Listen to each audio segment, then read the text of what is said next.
En surface, le mécanisme semble irréprochable. Les arènes monumentales sont prêtes, les pelouses légendaires sont méticuleusement tondues et l'iconique trophée d'or a été poli pour obtenir un éclat aveuglant. Les itinéraires de vol des athlètes d'élite sont verrouillés et des campagnes d'entreprises de plusieurs millions de dollars sont entièrement activées sur tous les réseaux numériques de la planète. Le tournoi se présente comme le produit de divertissement le plus fluide et le mieux conçu commercialement de l'histoire moderne. Pourtant, sous le paysage actuel, alors que le tournoi continental mondial approche du coup d'envoi, un paradoxe structurel dévastateur a mis à nu l'ensemble de l'opération. Ce n'est pas une crise née sur le terrain. Le football, lorsqu'il se manifestera, sera sans aucun doute mathématiquement sublime et historiquement captivant. La crise réside entièrement dans le périmètre fragile qui entoure le jeu. Lorsque le droit souverain absolu d'une nation qualifiée à participer au plus grand événement sportif du monde n'est plus dicté par le mérite athlétique ou la sueur sur la pelouse, mais est plutôt imposé par un bureaucrate administratif à l'intérieur d'un poste de contrôle de sécurité frontalier, une question profonde brise le récit corporatif. Où réside réellement l'empire mondial de la FIFA? Depuis des décennies, l'instance dirigeante de Zurich vend l'illusion d'une autorité transnationale absolue, opérant comme une monarchie d'entreprise sans frontières qui se tient fièrement au-dessus des frictions des États souverains. Mais dans les conditions actuelles, cette illusion a disparu. La machinerie du divertissement de masse a heurté de plein fouet la froide réalité de la géopolitique dure, prouvant que lorsque l'infrastructure d'un tournoi sportif devient hyper expansée, Zurich ne gagne pas plus de pouvoir mondial, elle multiplie simplement son exposition aux risques systémiques. Lorsque le projet de cette immense expérience trinationale a été dévoilé pour la première fois sur les principaux marchés des États-Unis, du Mexique et du Canada, le discours institutionnel était défini par un pur optimisme d'entreprise. Le récit était mathématiquement simple. Une expansion sans précédent à 48 délégations nationales, un calendrier impressionnant de 104 matchs et un blitz commercial de 39 jours conçu pour extraire un maximum de liquidités des stades de nouvelle génération et des syndicats de diffusion. Le projet était présenté comme une célébration sans friction de l'unité mondiale, un moteur économique sans frontières conçu pour générer confortablement des profits records. Pourtant, sous le panorama réel d'aujourd'hui, la réalité des coulisses de cette architecture de plusieurs milliards de dollars s'est fracturée. Gianni Infantino, fidèle à un style de gestion hautement calculé, continue d'utiliser ses apparitions publiques pour projeter une sérénité et un contrôle central absolus.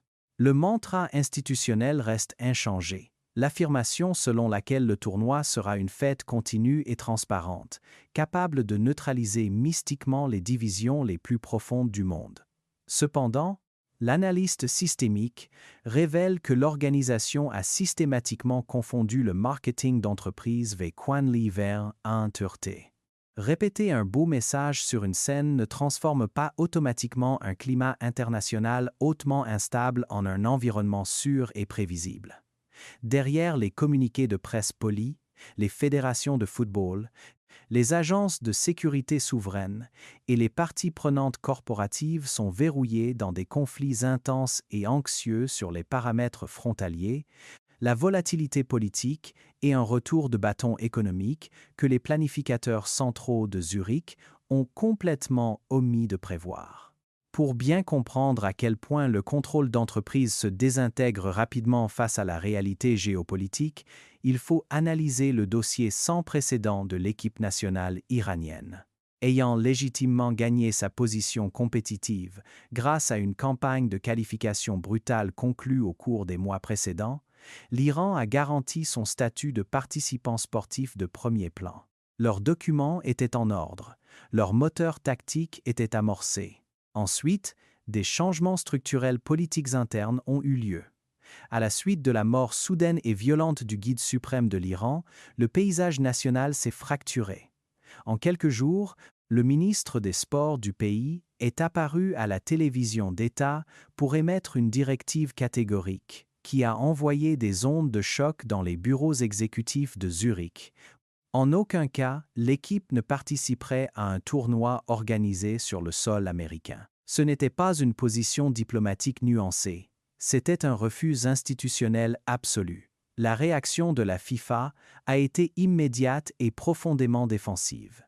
Lors d'un sommet exécutif majeur à Vancouver, Infantino est monté sur scène pour projeter de force une aura de conformité totale, déclarant platement que la participation de l'Iran était entièrement confirmée et non négociable. C'était la performance d'un cadre d'entreprise qui avait combattu une bataille diplomatique invisible et épuisante derrière des portes closes et qui avait désespérément besoin de signaler la stabilité à ses partenaires commerciaux. But the Iranian Federation refused to play the role of a passive corporate extra. Elle a répondu en émettant un ultimatum rigide en 10 points directement à Zurich. Ils ont exigé des visas d'entrée absolus et garantis pour chaque joueur et membre du personnel nommant spécifiquement des actifs d'élite comme Mehdi Taremi et le capitaine Ehsan Haj Safi, dont les antécédents de service militaire national obligatoire les plaçaient en conflit direct avec les lois de classification d'immigration hautement strictes du gouvernement des États-Unis. Ils ont exigé une protection absolue dans les hubs de transport internationaux, un respect diplomatique strict pour leur drapeau et leur hymne national, et ont officiellement demandé à la FIFA de délocaliser l'ensemble de leur calendrier de la phase de groupe hors du territoire américain et entièrement au Mexique. La FIFA a carrément refusé la délocalisation des matchs, tentant de maintenir son cadre logistique rigide. Pendant des semaines, le camp de base prévu de l'équipe à Tucson, en Arizona, est devenu le centre d'un bras de fer administratif tendu. Puis, le système s'est complètement brisé. Le gouvernement des États-Unis, opérant sous son propre mandat de sécurité souverain, a refusé d'accorder à l'équipe iranienne le droit légal de passer la nuit sur le territoire américain. Cette décision souveraine unique a instantanément exposé les limites de l'autorité mondiale de la FIFA. Zurich ne pouvait pas passer outre Washington. Un compromis administratif hautement irrégulier et sans précédent a dû être négocié aux côtés du gouvernement de la présidente mexicaine Claudia Sheinbaum. L'arrangement qui en résulte est une anomalie logistique sans parallèle dans l'histoire du sport d'élite. L'Iran vivra comme un réfugié logistique. L'équipe a abandonné l'Arizona et a établi son camp de base permanent à Tijuana, au Mexique, situé directement contre le mur frontalier physique en face de San Diego. Pendant la durée de la phase de groupe, l'équipe existera à travers 2 nations simultanément. Ils résideront au Mexique, embarqueront sur des vols depuis Tijuana, traverseront une frontière internationale pour entrer aux États-Unis afin de jouer leur match au SoFi Stadium de Los Angeles et plus au nord à Seattle, et au moment précis où l'arbitre sifflera la fin du match, ils évacueront immédiatement le territoire américain et rentreront par avion au Mexique. Considérez l'impact clinique de cette architecture sur la performance humaine d'élite. Alors que leurs adversaires se reposeront dans des environnements de luxe hautement contrôlés, les joueurs iraniens devront naviguer dans les points de contrôle frontaliers internationaux, gérer un décalage horaire immense et exécuter des programmes de récupération tout en étant pris entre les 2 feux de l'impasse diplomatique la plus complexe de la mémoire moderne. Pour aggraver la nature sans précédent de ce scénario, la Fédération a exploré la possibilité d'utiliser les transporteurs nationaux d'Iran Air pour déplacer leur équipe entre les villes de match américaines, un mécanisme de transport souverain complètement détaché des protocoles logistiques standards de la FIFA. Infantino s'est même rendu à un match de préparation à Antalya, en Turquie, pour surveiller personnellement la forme de l'équipe et tenir des réunions bilatérales d'urgence avec ses dirigeants. Limit Zhu, président de la FIFA assis trong một sân vận động vắng người ở Thổ Nhĩ Kỳ để xem trận khởi động của Iran nói lên mọi điều bạn cần biết về mức độ đáng sợ của điểm mù này đối với sự ổn định tài chính của giải đấu. À ce jour, l'itinéraire est verrouillé et l'équipe se déplace vers Tijuana. Ils y vont, mais la fiction d'un tournoi mondial sans friction a été définitivement brisée. Lorsque les médias sportifs standards examinent ces perturbations, ils les traitent comme des incidents isolés, de simples erreurs administratives à lisser par les relations publiques. C'est une profonde erreur analytique. L'histoire démontre que le sport international n'a jamais été un sanctuaire séparé du monde réel. Il est, et a toujours été, un théâtre de premier plan pour la projection de la puissance étatique, de la guerre idéologique et du blanchiment d'images stratégiques. Les commentateurs tirent déjà des parallèles inconfortables avec les impasses froides et institutionnelles des Jeux olympiques de Moscou, soulevant des questions fondamentales sur le seuil à partir duquel une compétition sportive d'élite devient complètement irréalisable. La seule raison pour laquelle nous ne voyons pas une cascade de retrait formel de pays dans le paysage actuel n'est pas due à un élan soudain d'harmonie mondiale, mais à la nature extraordinairement rigide et punitive des statuts internes de la FIFA. Le document directeur du sport est explicitement conçu pour écraser toute forme de non-participation politiquement motivée. Si une fédération nationale choisit de se retirer d'un tournoi, les conséquences institutionnelles sont catastrophiques. Des sanctions financières paralysantes, des suspensions athlétiques à long terme, et une expulsion totale des futures compétitions mondiales. Aucune association de football, quel que soit son inconfort face au climat politique d'un pays hôte, n'est prête à presser cette détente financière. Ils sont piégés dans un cadre mercantiliste. Par conséquent, ce à quoi nous assistons sous le panorama actuel n'est pas un boycott standard, mais un règlement de compte institutionnel silencieux. C'est une confrontation forcée avec une vérité profondément inconfortable. La ligne séparant le rôle du football en tant que vecteur d'harmonie universelle et son rôle en tant que bouclier commercial pour les intérêts géopolitiques a été complètement effacée. Ce règlement de compte n'est plus cantonné au Moyen-Orient. Il s'est propagé agressivement à travers le berceau historique du football lui-même. Partout sur le continent européen, un recul institutionnel sans précédent a commencé à se matérialiser. Les Pays-Bas ont initié le mouvement avec la plus grande vélocité publique. Une pétition formelle, rassemblant plus de 164 000 signatures de citoyens vérifiés, a été officiellement présentée directement au Parlement néerlandais, exigeant explicitement que l'équipe nationale refuse de participer au tournoi. La réponse de la KNVB, l'Association néerlandaise de football, a été définie par un niveau de prudence institutionnelle presque douloureux. La direction exécutive a déclaré que les Pays-Bas ne décréteraient pas de boycott, mais elle a ostensiblement ajouté 2 mots à sa déclaration officielle. Pour l'instant, ces 2 mots ont fait un travail immense, signalant à Zurich que la loyauté de l'entreprise était désormais hautement conditionnelle.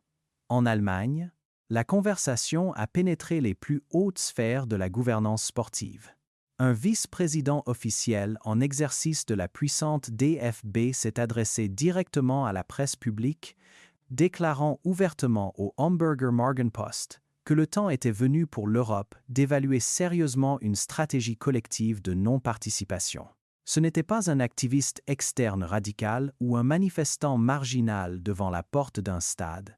C'était un cadre supérieur au sein de l'association de football la plus influente économiquement du continent qui remettait en question la viabilité morale de l'ensemble de l'événement. Le conseil exécutif de la DFB a été contraint de convoquer une réunion d'urgence pour publier une clarification publique formelle affirmant leur présence, un geste qui a prouvé que la menace d'une révolte européenne n'était plus une abstraction hypothétique. Même les fantômes du passé de la FIFA ont émergé pour démanteler le récit actuel.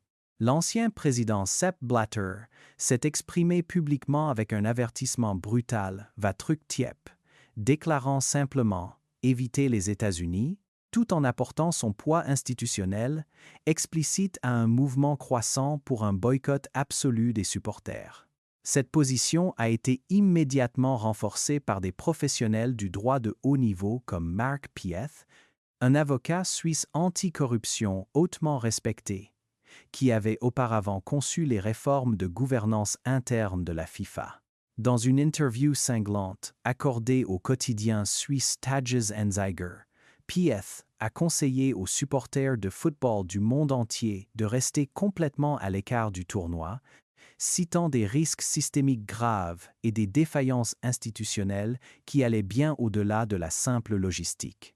Des anxiétés structurelles similaires ont propagé des ondes de choc dans les bureaux gouvernementaux en Espagne, tandis que le ministère français des Sports et la Royal Association belge de football ont publié des déclarations hautement calculées, tentant de maintenir leur concentration sur la préparation athlétique tout en admettant qu'ils gardaient un œil hautement anxieux sur l'escalade des développements internationaux.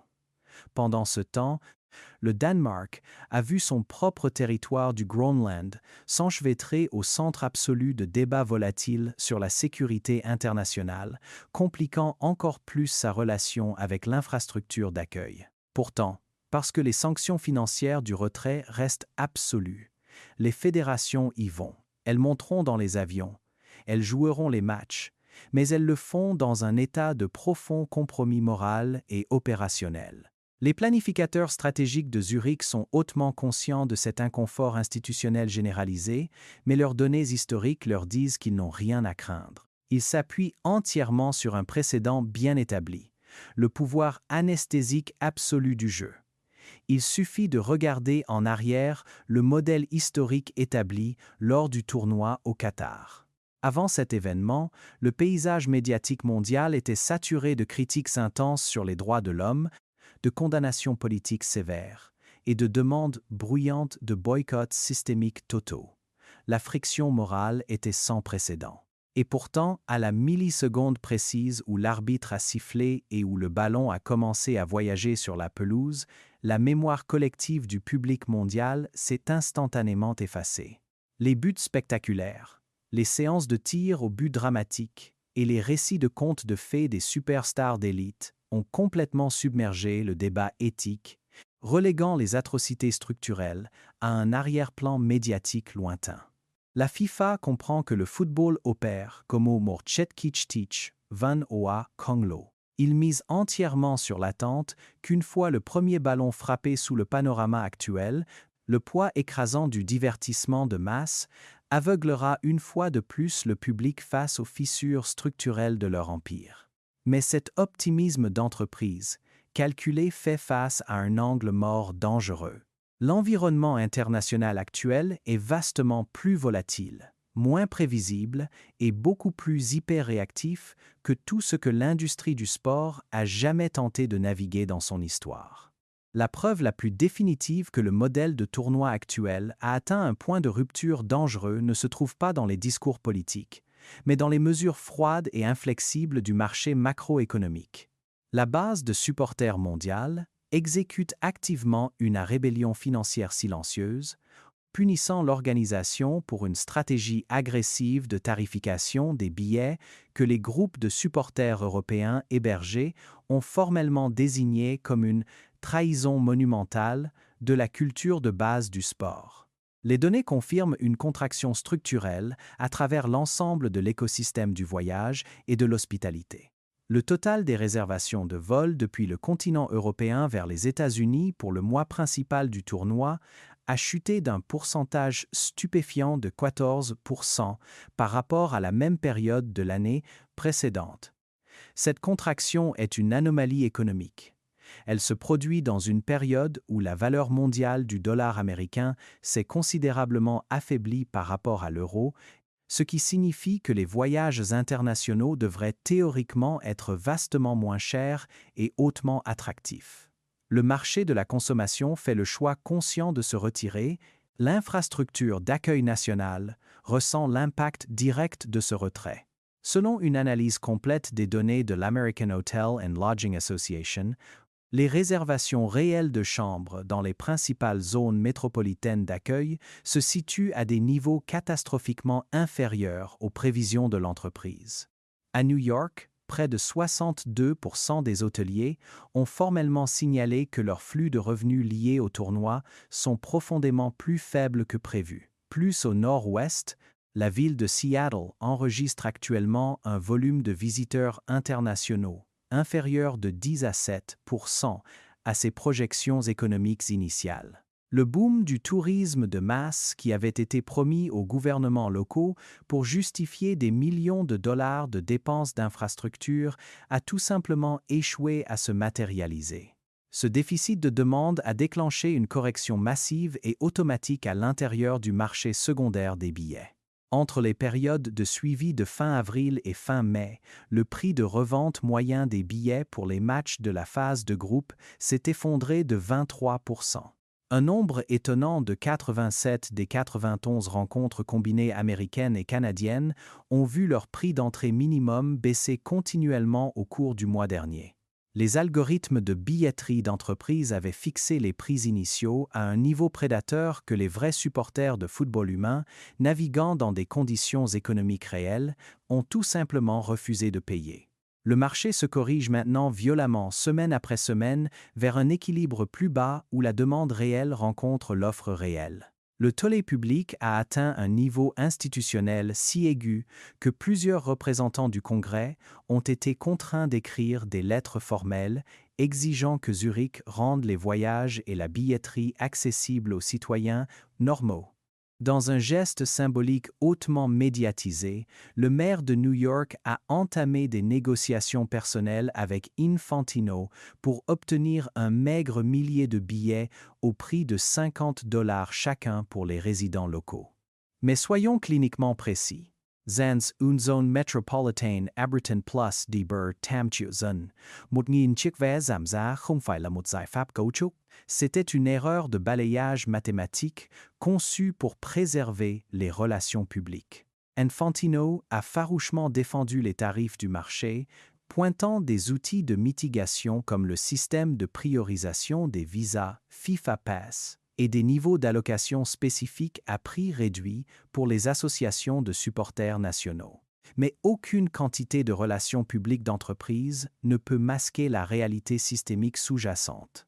Le gigantisme pur du format a hyper-inflaté le coût de la participation au-delà du point de durabilité structurelle. Lorsque vous dépouillez les couches de marketing d'entreprise, d'impasse géopolitique et de volatilité macroéconomique, vous vous retrouvez avec un paysage sportif profondément captivant. Sur des critères purement footballistiques, le plateau de compétition, assemblé sous le panorama actuel, est l'une des collections de talents les plus mathématiquement intenses jamais vues. Nous nous tenons devant le crépuscule absolu d'une époque. La France arrive au sommet absolu de sa puissance mondiale, avec Kylian Mbappé, assis à quelques buts de briser le record historique de buts de Miroslav Klose dans le tournoi, tandis que Didier Deschamps prépare son moteur tactique pour ce qui est largement compris comme sa campagne d'adieu définitive. L'Argentine entre sur la pelouse en tant que championne en titre avec Lionel Messi, à la fin absolue de sa carrière historique,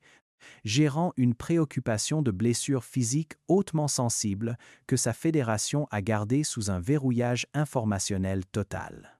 Le Brésil introduit une nouvelle époque tactique sous Carlo Ancelotti, présentant Vinicius Junior au sommet de son art aux côtés de Neymar, faisant ce qui est fonctionnellement sa tentative finale de capturer le seul trophée que sa génération a échoué à sécuriser.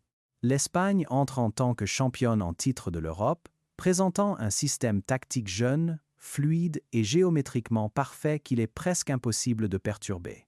L'Angleterre transporte une équipe d'une profondeur structurelle effrayante, portant le poids psychologique de plusieurs décennies sans titre international sur le terrain pour chaque match. La Norvège brise une absence agaçante de plusieurs décennies de la scène mondiale, propulsée par un Erling Haaland qui a complètement démoli la phase de qualification avec 6 buts en 8 matchs, désespéré de laisser sa marque définitive sur son tout premier tournoi. Et le Maroc revient dans l'arène, non plus comme un outsider surprenant, mais comme une puissance footballistique établie avec tout à prouver. 48 nations, 104 matchs, 6 villes et 3 vastes pays. Des chaudrons footballistiques historiques comme Mexico et Guadalajara, aux côtés d'arènes modernes à Toronto et Vancouver, son enterrement préparé à libérer une atmosphère émotionnelle qui rappellera à chaque être humain sur la planète pourquoi ces jeux possèdent une emprise inégalée chin tamchi nyanloi. La résistance systémique à ce tournoi est réelle, documentée et historiquement sans précédent. L'image de l'équipe nationale iranienne exécutant un calendrier de vols transfrontaliers continue depuis Tijuana juste pour remplir une rencontre de la phase de groupe sera analysée par les historiens du sport pendant un siècle. Le spectacle du Parlement néerlandais, débattant formellement si ces athlètes devaient traverser l'Atlantique, deviendra un cas d'étude en diplomatie moderne. La réalité structurelle du billet de train à $150, du forfait supporté à $6 900 et du billet de finale à $38 000 sera disséquée dans les processus de révision d'entreprise longtemps après que la poussière sera retombée. But within a matter of days, an absolute and inevitable transition will occur. Un arbitre se tenant sur la pelouse de l'Estadio Azteca, le sol sacré où Pelé a soulevé le trophée et Diego Maradona a marqué le but du siècle portera un sifflet à ses lèvres. Le son de plus de 87 000 voix humaines qui ont attendu cet instant précis, toute leur vie remplira l'air. Le ballon bougera. Et le football, quand il commence enfin, a une manière brutale et belle de faire attendre tout le reste. Exigez votre verdict clinique, tactique et géopolitique dans la section des commentaires ci-dessous immédiatement. 1. La FIFA a-t-elle commis une erreur fatale de conception stratégique en hyperinflatant le tournoi à 48 équipes, multipliant mathématiquement les points de friction diplomatique et de vulnérabilité d'entreprise dans un environnement international de plus en plus instable? 2.